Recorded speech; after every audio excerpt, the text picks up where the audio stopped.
It's the generation that grew up with smartphones in hand and Google right at their fingertips. So it should be no surprise that Gen Z is embracing AI at work. But some new research shows that they might be leaning on it a little bit too much. Joining us now is our Chief Business Correspondent Taylor Young. And Taylor, as we're talking about this, is there a chance that Gen Z is relying more on AI for just productivity? Oh, absolutely. So this goes far beyond using ChatGPT to help craft an email or help prepare them for a presentation. According to a new survey, Gen Z workers are now turning to AI for developing new skills, for problem solving at work, and also even managing their workplace relationships. And to take this even further, a lot of these workers say that AI, artificial intelligence, is giving them better advice than their bosses and managers. And all of this, of course, comes with some major trade-offs, as you could probably imagine. So a new survey by Talent LMS found nearly half of Gen Z workers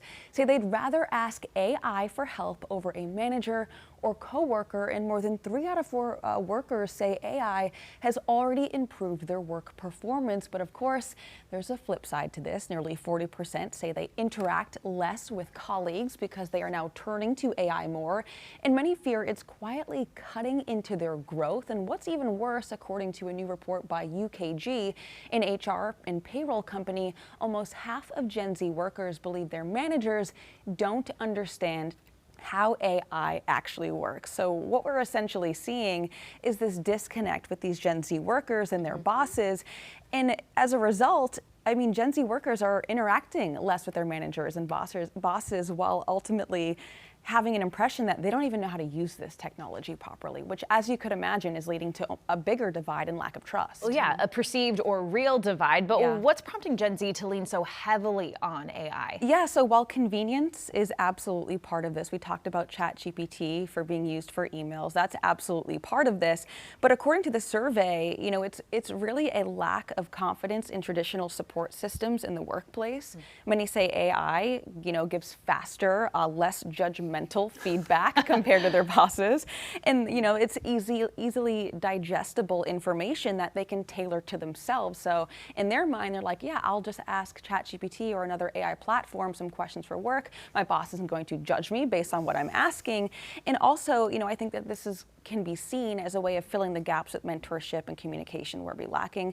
I'll also say this is a generation. We talk about AI all the time. They are entering the workforce where AI is skyrocketing. It's being talked about everywhere. So in their mind, they're like, hey, if this is allegedly going to replace me, I might as well embrace it. And that's the part that doesn't necessarily surprise me as much. And you mentioned some of the short-term downfalls, things like you can't quite connect with your manager as much, or you just kind of miss out on some different interactions. What are some of the long-term downfalls that people are seeing for possibly overusing AI? And let's start with the positive, because there is a little bit of positive here. So, you know, while adapting could increase their productivity or even make them more marketable, yeah, there's absolutely concerns that, you know, if they're turning to AI for more of that emotional and professional support, it's going to prevent them from learning those really important soft skills that I think a lot of people take for granted these days, which, you know, leadership skills, the conflict resolution, emotional intelligence that you really kind of learn, especially in the beginning of your career.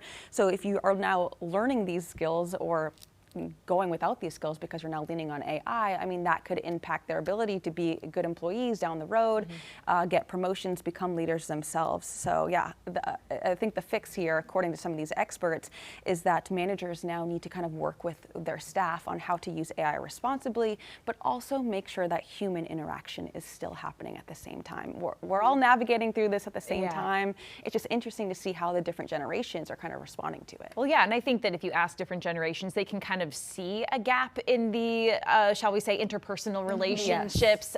So it's so easy to use, but it's okay to talk to people every now and then, even if you feel silly doing it. The only way through it, or to get over it, is to get through it. So, yeah. All right, Taylor, thank you. Queen City News Plus. Just search Queen City News on your smart TV's app store.